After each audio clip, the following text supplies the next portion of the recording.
สวัสดี FC ทั้ง YouTube บ่าวไส้เนาะมื้อนี้ตอนสว่างเดึกๆบ่าวไส้สิมาเล่าเรื่องเนาะที่ว่ามันเกิดขึ้นกับบ่าวไส้ก็คือเรื่องผีตั้งแต่บ่าวไส้เกิดมาเกิดได้ใหญ่มาเนาะ FC ที่ว่าติดตามบ่าวไส้ก็สิฮู้เนาะว่าบ่าวไส้เคยบวชเนาะเคยบวชเป็นครูบาแล้วก็ได้ไปย่างประพฤติปฏิบัติธรรมนำพ่อแม่ครูอาจารย์อยู่ฝั่งไทยบ่าวไส้บวชมา7 ปีเนาะ7 ปีถามว่าเคยไปนอนป่าบ่ก็เคยไปนอนภูบ่ก็เคยเนาะตั้งแต่ครั้งเป็นครูบาบ่าวไส้สิเล่าประสบการณ์สู่ฟังหน่อยหนึ่งเนาะ ก่อนที่เฮาสิมาเว้าเรื่องที่ว่ามันเกิดขึ้นกับบ่าวไส้แล้วก็บ่าวไส้เห็นเนาะนั่นก็คือเรื่องผีนั่นเองเนาะบ่าวไส้สิเว้าเรื่องบ่าวไส้เห็นผีเห็นอีหลีเนาะอันนี้บ่ได้ปรุงแต่งแล้วก็บ่ได้บ่ได้เว้าแบบว่าลอยๆขึ้นมาเนาะมันเป็นชีวิตจริงเหตุการณ์จริงที่ว่าเกิดขึ้นกับบ่าวไส้นั่นเองเนาะตอนที่บ่าวไส้บวชเป็นครูบา7 ปีเนาะบ่าวไส้ก็ได้เรียนจบวิทยาลัยนี่แหละเกี่ยวกับทางสงฆ์เนาะเรียนจบเกี่ยวกับวิทยาลัยการประพฤติปฏิบัติธรรมยังบ่าวไส้เรียนจบเนาะก็พอไหลอยู่แล้วก็หลังจากนั้นบ่าวไส้ไปปฏิบัติธรรมอยู่ไทยแล้วก็ไปย่างธุดงค์อยู่ฝั่งไทยแต่ว่าก็บ่มีหยังเกิดขึ้นเนาะกับบ่าวไส้ตั้งแต่บ่าวไส้บวชมาบวชเป็นพระบวชเป็นพระ7 ปีบ่าวไส้บ่เคยเห็นเนาะเรื่องผีสางนางไม้อิหยังสิ่งลี้ลับหรือว่าเป็นเสียงเป็นหยังบ่าวไส้บ่เคยได้ยินเนาะแต่ว่าถามว่าสิ่งนี้มีจริงบ่สำหรับบ่าวไส้นี่มีจริงเนาะสิ่งนี้มีจริงโลกแห่งวิญญาณนี่มีจริงแต่ว่าเพิ่นสิเฮ็ดให้ผู้ใดเห็นนั่นมันอีกส่วนหนึ่งถ้าว่ามันบ่มีกรรมต่อกันเนาะมันก็สิบ่เห็นถ้าว่ามีกรรมนำกันเนาะมีกรรมสัมพันธ์กันมันอาจสิเห็นได้สำหรับเรื่องลี้ลับเนาะเรื่องที่ว่าโลกแห่งวิญญาณคนเฮาก็คือกันเนาะคนเฮานี่ก็มีคือกันเนาะวิญญาณก็คือจิตของเฮานะความรู้สึกอารมณ์ต่างๆนี่เฮารู้ได้โดยจิตวิญญาณกายของเฮาเมื่อเฮาแตกสลายไปเนาะเมื่อเฮาตายไปจังซี่นี่วิญญาณจิตของเฮามันก็ยังคือเก่าเนาะมันก็ยังร่องรอยเพื่อจะไปจุติไปเรือไปหาหลางอื่นนะเพื่อไปอยู่ภพภูมิอื่นจิตของเฮาคือกายของเฮานี่แหละเดือหนังของเฮาเนาะว่าใส่สิสมมุติเนาะเฮายิกหนังเฮานี่เนาะเฮานี่หนังมันบ่เจ็บได้แต่ว่าจิตใจหรือว่าจิตของเฮาเนาะมันรับรู้ว่ามันเจ็บมาเข้าเรื่องเลยเนาะบ่าวไส้บ่อารัมภบทยาวเนาะเรื่องก็เกิดขึ้นตั้งแต่ตอนที่บ่าวไส้ยังน้อยเนาะอายุประมาณน่าสิแม่น10 ปีเนาะประมาณ10 ปีนี่แหละ10เดือน11 ปีเนาะตอนที่ว่าบ่าวไส้พบเจอเนาะพบเพราะว่าในตอนที่บ่าวไส้ตอนที่ว่าบ่าวไส้เพาะเนาะเพราะว่าตะกี้เนาะตั้งแต่20 ปีก่อน20 ปีนับตั้งแต่นี้ไปเนาะ20 ปีก่อนบ้านของบ่าวไส้เนาะก็เป็นอยู่ทางบ้านนอกหรือว่าชนบทแหน่น้อยหนึ่งห่างจากตัวเมืองตอนนั้นไฟฟ้าก็ยังบ่ทันเข้าไฟฟ้าบ่ทันเข้าทันเข้าบ้านเข้าเมืองว่าซั่นซะไฟฟ้าบ่ทันเข้ากลางคืนมันก็สิมืดแม่นบ่ล่ะไฟฟ้าบ่ทันเข้าโปงมันก็บ่มีอยู่ทางบ้านเฮาก็สิใช้เกี่ยวกับพวกประเภทว่าเป็นก๊อกน้ำอิ๋วเอาเนาะเป็นก๊อกน้ำอิ๋วเอาอยู่ก๊อกอยู่กลางบ้านเฮาก็ไปตักน้ำอยู่กลางบ้านมาใส่ไว้ในอูในไหเฮาเวลาช่วงแล้งๆบ่าวไส้ก็เคยไปตักคือกันเนาะแต่คราวยังน้อยเดียนแถวกันไปตักน้ำมาหยังก็คือมาไว้ใส่เนาะเพราะว่าแม่ก็ใส่เฮาเพราะเฮาก็ยังน้อยเฮาก็เฮ็ดไหลเนาะซั่นเนาะหาบน้ำหาบในบ่าวไส้เคยหาบเบิดเนาะแต่ว่าเรื่องที่ว่าบ่าวไส้มาพ้อบางตอนช่วงที่ว่าฝนตกในระหว่างตอนช่วงที่เฮาลงไร่ลงนาแต่ว่าก็เลยพากันอีแม่กับอีพ่อก็พามานอนบ้านตอนนั้นบ่าวไส้ยังน้อยเนาะมานอนบ้านบัดนี้เวลาเฮานอนกลางคืนเด็กน้อยเฮาก็รู้สึกหยันๆเนาะแต่ว่านอนใกล้พ่ออยู่แต่ว่าเวลากลางคืนมาเวลาเฮาเว้าง่ายๆเฮาเจ็บท้องปวดถ่ายเฮาก็สิลงไปถ่ายแม่นบ่ล่ะเฮาก็สิลงไปถ่ายกลางคืนบัดนี้เฮาลงไปถ่ายเฮาก็สิปลุกพ่อ บางคนก็สิปลุกแม่แต่ว่าพ่อแม่ของบ่าวไส้เพิ่นบ่ได้ลงไปนำบ่าวไส้เนาะเพิ่นก็มีแต่อีแม่เนาะเราเว้าเราเอิ้นให้บ่าวไส้ได้ยินเสียงเพื่อว่าบ่ให้บ่าวไส้ย้านแต่คราวยังน้อยบ่าวไส้ก็เลยคิดว่าอีแม่เบิ่งบ่าวไส้เบิ่งข้อยได้หลายข้อยสิลงไปถ่ายข้อยย้านจั่งซี้ตอนช่วงนั้นแต่คราวยังน้อยหลายคนก็สิรู้สึกย้านเนาะย้านผีบ่าวไส้ก็ คือย้านผีคือกันเนาะแต่ข้าวยังน้อยย้านแต่ปัจจุบันใหญ่ขึ้นใหญ่มานี่ก็ถามว่าย้านบ่ก็ย้านคือกันเนาะรู้สึกว่าย้านแต่ว่าไปกลางค่ำกลางคืนผู้เดียวก็รู้สึกว่านาขี้กระเดียมเนาะคือทางบ้านเนาะเอิ้นว่านาขี้กระเดียมก็นาขี้กระเดียมแต่ถามว่าไปไลบ่ก็ไปไลเนาะก็มีความกลัวแต่ข้าวยังน้อยอยู่ตอนนั้นว่าใส่สิลงมาถ่ายเนาะ AFC เนาะว่าใส่สิลงมาถ่ายในช่วงลึกๆประมาณบ่ายโมงนี่แหละบ่ายโมงกลางคืนเฮือนบ่าวไส้มันก็อยู่ติดกับหนทางแรงเนาะติดกับหนทางแรงวันนี้บ่าวไส้ก็ลงมาตอนช่วงกลางคืนหันลงมาก็พอดีย่างลงมาหัวคันไลหัวคันไลเฮาสิเป็นแบบหัวคันไลใหม่หัวคันไลใหม่มันสิอีกบ่นึงที่ว่าบ่อนว่างเกิดว่างหยังเวลาเฮาขึ้นไปหันนะอาจจะคือภาพไหลเนาะเป็นบ่อนว่างเกิดว่างหยังก่อนสิขึ้นหัวคันไลมันก็สิมีหัวคันไลอีกหัวคันไลนึงหัวคันไลน้อยๆที่ว่ามันติดกับขี้ดินเฮาสิเหยียบลง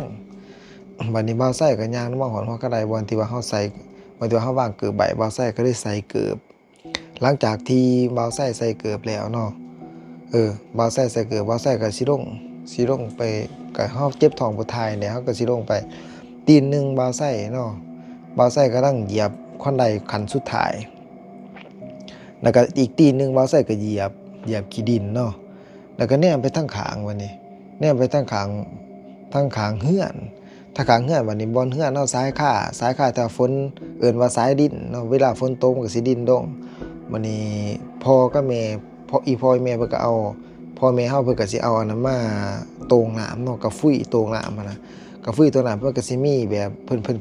สิเพิ่นสิมัดเพิ่นสิมัดระเบียงไว้แล้วก็เอาอีกสังกะสีอันหนึงหั่นน่ะมาห้องให้เวลาฝนตกดินมามันสิไหลใส่กะฟุ้ยหลายหั่นน่ะเอาสังกะสีอันหนึงเนาะมาใส่กับกะฟุ้ยหั่นน่ะ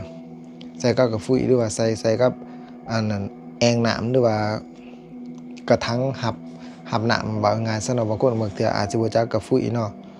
เป็นกะละมังว่าซั่นซะกะละมังใหญ่แต่ว่ากะฟุ้ยเฮาอาจสิฮู้เนาะกะฟุ้ยใหญ่ๆอันนี้กะฟุ้ยเล็กเนาะแต่ว่าบอนที่ว่าเฮือนบ่าวไส้เพิ่นเอากะฟุ้ยมาใส่บอนหั่นน่ะ FC ตอนที่ว่าบ่าวไส้กำลังเหยียบตีนหนึงเหยียบขี้ดินตีนหนึงเหยียบหัวคันไดอันนี้เป็นเรื่องจริงเนาะบ่าวไส้เห็นว่าแต่ข้าวบ่าวไส้จังน้อยพอดีบ่าวไส้ก็แนมไปบอนที่ว่ากะฟุ้ยมันยืนค้ำแอวใส่บ่าวไส้หยังวะผู้หญิงยืนค้ำแอวใส่มันก็บ่ได้มืดแฮงมันเป็นช่วงที่ว่าเดือนงายหั่นน่ะเดือนแจ้งมันก็บ่ได้มืดแฮงมันยืนค้ำวางแอวใส่บ่าวไส้จังซี่แหละบ่าวไส้ตกใจบ่าวไส้ก็ตีจนตกใจแล้วย้านแล้วบัดนี้ก็เลยคิดว่าโอ้กูนี่ตาฝาดบ่บ่าวไส้ก็สีตาเบิ่งจังซี่สีตาเบิ่ง2-3เทื่อพุ่นใดเว้าความจริงนี่เด้อเรื่องนี้เรื่องจริงได้เกิดขึ้นก็ใส่คำว่าบ่แม่นเรื่องจริงบ่าวไส้เว้าออกมาบ่หลายพอบ่าวไส้เห็นดีๆบ่าวไส้ก็สีตาเบิ่งจังซี่สีตาเบิ่งมันก็ยังยืนยิ้มใส่อยู่เป็นผู้หญิงผมยาวแบบผู้หญิงแบบคนหนุ่มๆบ่ได้เฒ่าเนาะรู้สึกไหลแบบนั้นโดนยืนยิ้มใส่บักล่นๆนึงบ่าวไส้ก็เอิ้นใส่แต่แม่อีแม่บ่าวไส้เอิ้นจังซี่แหละบ่าวไส้เอิ้นอีแม่แล้วก็เอิ้นตอบรับแล้วก็เอิ้นขานรับบ่าวไส้อีแม่แล้วว่าแม่นหยังบักไส้มึงเป็นอีหยังบ่าวไส้เว้าส่ำนั้นหั่นมันยังยืนยิ้มใส่อยู่มันยังยืนยิ้มใส่บ่าวไส้อยู่ตอนนั้นฮะมันยังบ่หนีอยู่เอิ้นอีแม่อยู่อีแม่มึงเป็นหยังอีแม่ฮ้องขึ้นหลังๆนะฮะบ่าวไส้ก็ฮ้องหลังคือกันบัดนี้บ่าวไส้เว้าว่าอะไรว่าข้อยเห็นผีบ่าวไส้ก็บ่ได้ว่ามีแต่เอิ้นแต่อีแม่สีตาเบิ่งก็ยังเห็นยิ้มอยู่พอดีบ่าวไส้ก็เลยบ่ได้ขึ้นถึงเฮือนบ่าวไส้ก็แล่นไปเฮือนพ่อใหญ่หรือว่าพ่อของอีพ่อเนาะพ่อของพ่อบ่าวไส้ก็แล่นไปเฮือนเพิ่นแล่นไปเฮือนพ่อใหญ่พุ่นไปเฮือนพ่อใหญ่มันขึ้นบ่ได้มันแล่นไปหน้าเลยหั่นน่ะกลับหลังบ่ได้บ่าวไส้แล่นไปเลยแล่นไปเฮือนพ่อใหญ่แล้วก็ไปเข้าห้องน้ำหรือเฮาไปถ่ายแต่กี้บ่ค่อยมีห้องน้ำดอกเนาะขออนุญาตเนาะก็ไปถ่ายหลังจากถ่ายแล้วผู้ที่ขอนอนอยู่เฮือนพ่อใหญ่เพิ่นเลยจนมื้ออื่นเช้าบ่าวไส้จังมาเฮือนเจ้าของนี่คือเหตุการณ์ที่มันเกิดขึ้นบ่าวไส้เห็นกับตาเห็นกับหูกับตาบ่าวไส้นี่แหละแต่บ่าวไส้แต่ข้ายังน้อยเพิ่นได้เห็นเนาะตอนช่วงไฟบ่มีเนาะบัดนี้ไฟฟ้ามามันหุงสว่างไสวผีก็สิย้านติเนาะผีก็สิเข้าไปอยู่ป่าอยู่หลงก็บ่อยากอยู่นำบ้านนำเรือนคนคือเดี๋ยวนี้แต่ว่าตอนที่บ่าวไส้ เห็นตอนนั้นเนาะไฟฟ้าบ่ทันมาเนาะนี่คือเรื่องจริงเนาะผู้ใดที่ว่าเคยเห็นผีเนี่ยเนาะพิมพ์ใต้คอมเมนต์ได้เนาะบ่าวไส้สิอ่านเนาะอ่านแล้วก็มาเว้ามาเล่าเอาชีวิตของเจ้ามาเล่าบ่าวไส้สิเป็นคนสื่อสารออกให้เองเนาะผู้ใดที่ว่าเคยเห็นผีแหน่เจ้าสื่อจังไดที่ว่าสำหรับเจ้าเนาะบ่าวไส้อยากลองเล่าเบิ่งเนาะเล่าเรื่องแบบนี้ว่าสิมีคนเบิ่งคนฟังบ่เพราะว่าอาชีพของบ่าวไส้ก็คือตัดผมแต่บ่าวไส้ก็อยากมาเล่านำเนาะเพื่อว่าเปลี่ยนรสชาติเบิ่งแต่อย่างเดียวมันก็บ่ม่วนเนาะเปลี่ยนอรรถรสไปนำเนาะสองบ่าวไส้ที่ว่าบ่าวไส้เว้ามานี่คือเรื่องที่ว่าบ่าวไส้เล่าเนาะเป็นเรื่องจริงเด้อเป็นเรื่องจริงบ่าวไส้จึงอยากมาเล่ามาให้ FC เฮาได้ฟังเนาะเรื่องที่ว่ามันเกิดขึ้นกับบ่าวไส้แล้วก็บ่าวไส้อยากเปลี่ยนอรรถรสในการรับชมสองบ่าวไส้บ่ว่าสิเป็นบ่าวไส้เรื่องนี้ก็คือจบส่ำนั้นเนาะหูเมื่อมาบ่าวไส้ก็เล่าสู่พ่อแม่ฟังเนาะเพิ่นก็สิว่าเว้าเข้าใจบ่มีหยังดอกเพิ่นว่าจังซี่แหละบ่เป็นหยังดอกแต่ที่จริงเพิ่นก็สิฮู้แหล้วว่าแม่นผีเนาะเพิ่นก็สิเคยเห็นคือกันนั่นแหละจึงว่าบ่าวไส้จึงอยากมาเล่าสู่ฟังเนาะแล้วก็คือประสบการณ์ของบ่าวไส้เอามาเว้าสู่ FC ที่ว่าติดตามบ่าวไส้ทางเพจได้ฟังทางยูทูบเนาะทั้งยูทูบแล้วก็ทั้งเพจเพราะว่าบ่าวไส้เอาลงคลิปเนาะก็สิมีหลายๆคลิปเนาะเป็นคลิปกินบ่แต่กี้บ่าวไส้เอาคลิปบ่าวไส้ตอนที่ว่าบ่าวไส้บวชลงแต่บ่าวไส้สึกออกมาเนาะเป็นฆราวาสก็เฮ็ดเวียกเฮ็ดงานบ่าวไส้ก็สิถ่ายคลิปประเภทที่ว่าบ่าวไส้เฮ็ดเนาะก็คือตัดผมบ่าวไส้ก็สิถ่ายลงให้เบิ่งอย่าสิฟ้าวเบื่ออย่าสิฟ้าวหนีจากกันเด้อผู้ใดที่ว่าฟังมาฮอดนี้เนาะฟังมาจนจบก็ถ้าว่าผู้ใดพิมพ์คำว่าอยากเบิ่งชีวิตบ่าวไส้อยากฟังบ่าวไส้เล่าเรื่องเนาะอยากเบิ่งชีวิตบ่าวไส้อยากฟังบ่าวไส้เล่าเรื่องแสดงว่าคนๆนั้นฟังคลิปบ่าวไส้จบเนาะจึงได้คอมเมนต์เนาะบ่าวไส้ก็สิเฮ็ดคลิปออกมาให้ได้เบิ่งเนาะว่าสิเวลาว่างๆตอนแลงบ่าวไส้ไปกินข้าวบ่าวไส้ก็สิอัดคลิปเนาะอัดคลิปลงให้เบิ่งบ่าวไส้ตัดผมบ่าวไส้อัดคลิปลงให้เบิ่งตอนแลงๆกลางคืนเวลาว่างๆแบบนี้มันเงียบสงบบ่าวไส้ก็สิมาเล่าเรื่องผีผู้ใดที่มีเรื่องผีเนาะให้บ่าวไส้เล่าเนาะบ่าวไส้ก็สิลองมาเล่าเบิ่งว่าทักษะในการเล่าเรื่องของบ่าวไส้สิเป็นตาฟังบ่จังซี่ก็คือตั้งแต่คราวบ่าวไส้เป็นพระเนาะบ่าวไส้ก็มักในการเทศน์มักในการเล่าเรื่องอยู่แล้วเนาะคิดว่า FC ก็คือสิมักคือกันเนาะบ่ว่าสิเป็นพระหรือว่าเป็นโยมก็ฟังนำกันเนาะเรื่องที่มันเป็นประโยชน์เนาะบ่ว่าผู้ใดสื่อสารออกมาถ้าว่ามันฟังแล้วมันเกิดประโยชน์ว่านำไปใช้ในชีวิตของเฮาเฮ็ดให้เฮา มีชีวิตที่ดีขึ้นเนาะหรือว่ามันเตือนสติเฮาหลายเนาะบ่ว่าสิเป็นพระหรือว่าเป็นฆราวาสเราก็พอฟังคือกันเนาะนำไปประพฤติปฏิบัติหลายเนาะบ่าวไส้ก็สิจบคลิปเพียงเท่านี้เนาะผู้ใดที่มีเรื่องอะไรร้อนๆเนาะที่ว่าเกิดขึ้นกับเจ้าของจริงเนาะพิมพ์ใต้คอมเมนต์ได้เนาะอธิบายมาเนาะบ่าวไส้สิขยายความให้เองเนาะบ่าวไส้สิขยายความให้เองหรือว่ามีเรื่องใดก็ตามเนาะหรือว่าเรื่องที่ว่าพ่อแม่เล่าสู่ฟังเนาะแต่ว่าพิมพ์ในใต้คอมเมนต์ก็คือสิยาวเติบเนาะบ่ซั้นก็ส่งข้อความเนาะส่งข้อความมาหาบ่าวไส้ก็ได้เนาะแต่ว่าต้องเป็นเพจแล้วจึงส่งข้อความได้คือเพจบ่าวไส้นั่นเองเนาะบ่าวไส้สิขอจบคลิปเพียงเท่านี้เนาะบ่าวไส้ก็สิทุกคนก็คือสินอนเนาะสวงเลยคือกันบ่าวไส้ก็สินอนคือกันเนาะขอบใจทุกคนที่มาฟังบ่าวไส้จนฮอดอ่าช่วงวาระสุดท้ายขอบใจหลายๆ